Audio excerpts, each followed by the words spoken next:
Anybody?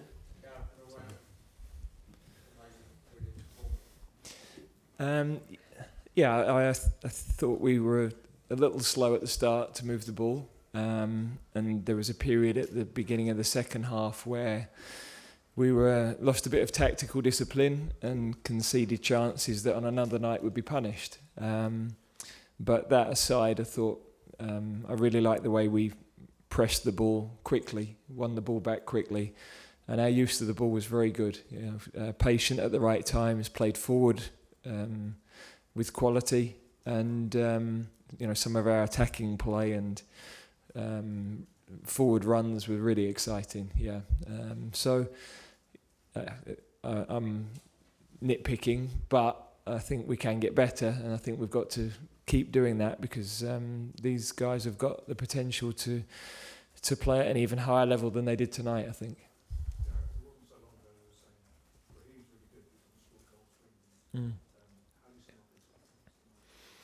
Well, I saw what I've seen all week from him, so it didn't surprise me the level he hit. He's in a really confident moment, not only on the field but off the field. He's so mature and comfortable in himself, and I think I talked about that earlier in the week. Really, how I've seen that. So delighted for him to get the reaction he did from the crowd here, because we can't hide from the fact that he's had difficult moments with England, and he's turned that full circle. And I also think the goals in Spain were an important moment for him. You could see the release that had brought,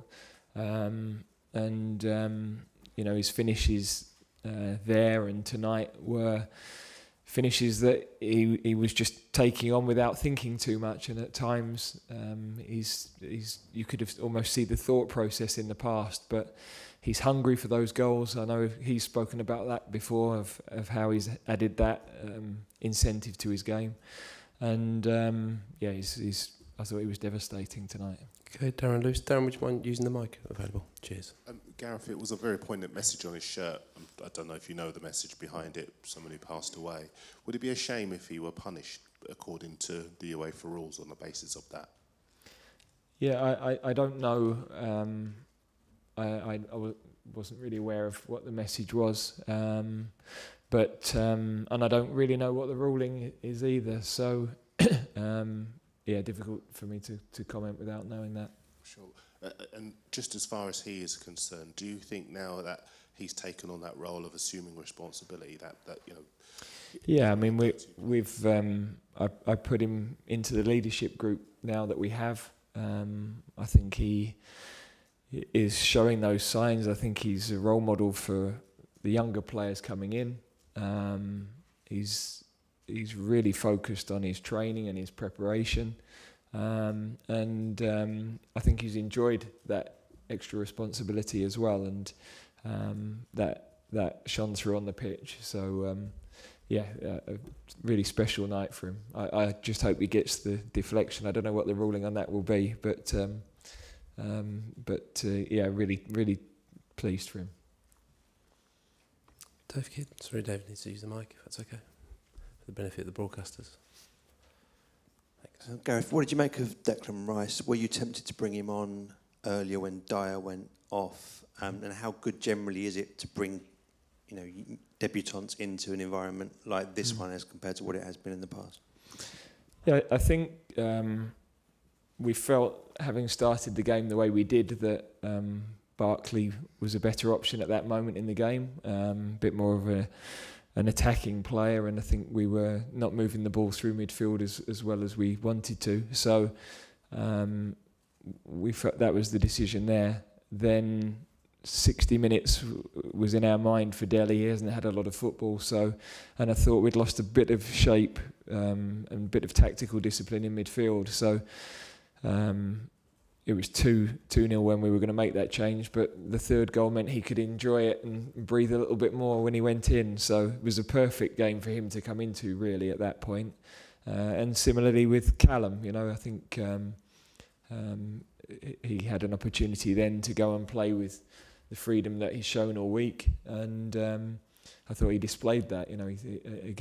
He'll be another player that maybe a lot of people at home watching won't have seen so much of, and I'm sure they'd have seen things that excited them. Gareth, if considering that you might not call up anyone for Eric Dyer's replacement, is Rice ready to start in Montenegro? Yeah, I think we've got some good options to play players in different positions. So our intention at the moment is to go with the squad we've got. But we need to just check on the rest of the players over the next day or so, just to make sure that there's no other issues. Okay, sorry, Sam, I need you to use the mic. If you come across.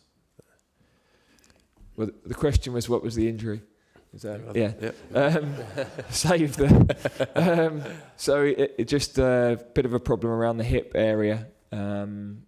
So yeah, he's not going to be right for Monday. Best that he gets back to the club now. Yeah. Gareth, you've got a short turnaround with the Montenegro game. Firstly, what are you expecting from them, and secondly, are you going to have to rotate the starting lineup given the turnaround? Yeah, I think we've got to find a balance of freshness and continuity. So that's been in our mind most of the week.